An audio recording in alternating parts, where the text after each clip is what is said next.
Olá, a primeira semana de votações e debates no plenário da Câmara em 2023 foi marcada pela aprovação de acordos internacionais e por muita discussão entre governo e oposição sobre taxa de juros definida pelo Banco Central e sobre a medida provisória que dá mais poder aos representantes da Receita nos julgamentos de recursos de empresas contra o pagamento de impostos.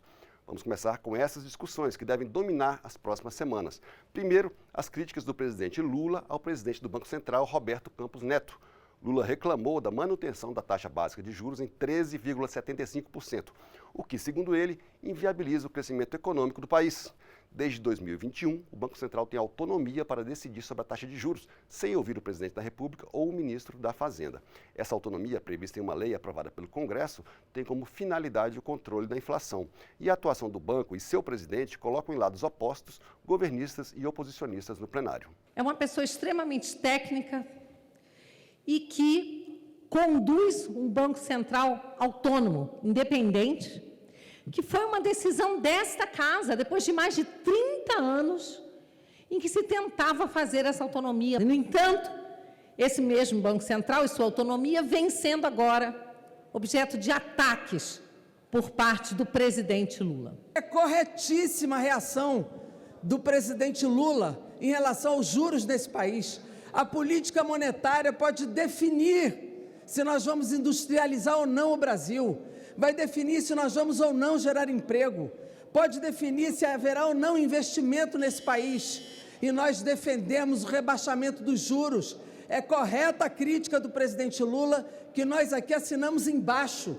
Ele é o presidente eleito, vai responder pela política macroeconômica e econômica desse país, e ele será julgado por isto. Outra fonte de críticas da oposição ao governo é a medida provisória que aumenta o poder dos representantes da Fazenda Nacional nos julgamentos do Conselho Administrativo de Recursos Fiscais, o CARF.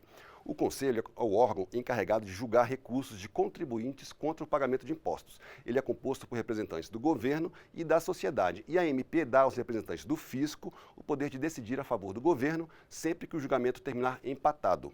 Isso traduzindo, chama-se aumento de imposto. 80 bilhões de reais que nós vamos pagar a mais de imposto se essa medida for aprovada. Hoje, se existe dúvida, se existe empate entre a Fazenda e o contribuinte, o benefício da dúvida é dado para o pagador de imposto. Ora, se nem a Fazenda sabe se aquele imposto é devido ou não, por que aquele pagador de imposto deve pagá-lo? O CARF, do jeito que está, só quem ganha são meia dúzia de grandes empresas que judicializam. E só para se ter uma ideia, deputada Érica, hoje, se continuar do jeito que está, o país deixa de arrecadar quase 60 bilhões. E sabe quem é? É 26 empresas. Portanto, não tem nada a ver de defesa do contribuinte. O contribuinte não ganha coisa nenhuma, só ganha os grandes conglomerados que não querem pagar. Mas a semana teve também votações. Foram 5 acordos internacionais. Um deles facilita o trânsito de veículos particulares na fronteira do Brasil com o Peru.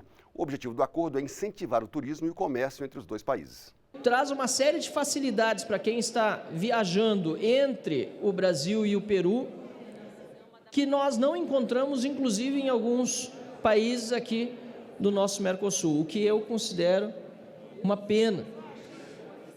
Nós vivemos um processo de desintegração regional, não de integração regional, que deve começar pelo livre trânsito de pessoas, de bens, de serviços. Também foi aprovado o acordo do Brasil com o Marrocos sobre defesa. Esse acordo, assinado em 2019, permite troca de informações e até mesmo treinamento e exercícios militares conjuntos. Assim como os demais acordos, esse foi aprovado de maneira simbólica, porém, houve críticas. O Reino do Marrocos, ele ocupa o Saara Ocidental e ali pratica toda sorte de violação dos direitos humanos e do direito internacional. Essa cooperação militar alimenta, inclusive, o que se faz para inviabilizar a República Árabe Democrática Saouri, última colônia existente na África. Também foi aprovado acordo com a Romênia sobre direito penal. O texto permite operações como apreensão de bens e documentos e interrogatórios de testemunhas entre os dois países. Ainda na área de direito penal, deputados e deputadas aprovaram um acordo que permite que brasileiros, chilenos e bolivianos condenados possam cumprir pena em seus países de origem. Inserir em um acordo penal a Bolívia e o Chile, que já são membros associados do Mercosul em caráter comercial, facilita ainda mais o processo de integração do bloco.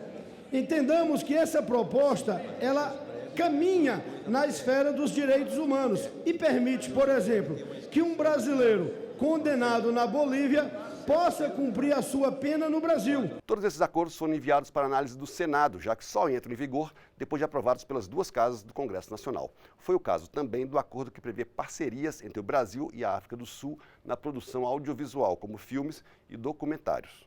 Nós tivemos um momento muito importante de fortalecimento do audiovisual brasileiro. É preciso retomar essa política de incremento, de incentivo, de estímulo à produção audiovisual brasileira, que é tão rica. Eu saúdo essa iniciativa de muita importância aqui na casa, para que nós possamos estreitar os laços entre o nosso país, o Brasil e a África do Sul, para que nós possamos estreitar a relação na produção do audiovisual, estimulando-os reciprocamente. Deputados e deputadas também aprovaram a criação de 5 novas comissões permanentes na Casa, o que faz com que o número suba de 25 para 30 colegiados. Entre as novas estão de Amazônia, povos originais e tradicionais, que ficará encarregada da análise de temas relacionados a indígenas e quilombolas. As comissões permanentes são os órgãos encarregados de debater e votar projetos ou analisar assuntos de sua área de atuação.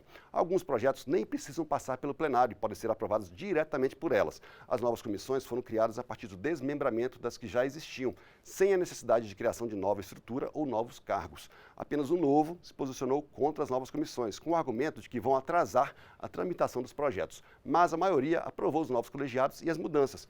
Uma delas acrescenta o termo igualdade racial no nome da Comissão de Direitos Humanos e Minorias. A criação da Comissão dos Povos Originários vai dar visibilidade e centralidade para uma agenda que o Brasil deve a uma parcela que é importante da formação da nação brasileira e que merece atenção por parte desse parlamento. Assim como é correto, presidente, nós ampliarmos as atribuições da Comissão de Direitos Humanos e dar mais centralidade à promoção da igualdade racial. Não há democracia com racismo. E esses foram os principais destaques do plenário da Câmara essa semana. Eu vejo vocês semana que vem. Até lá.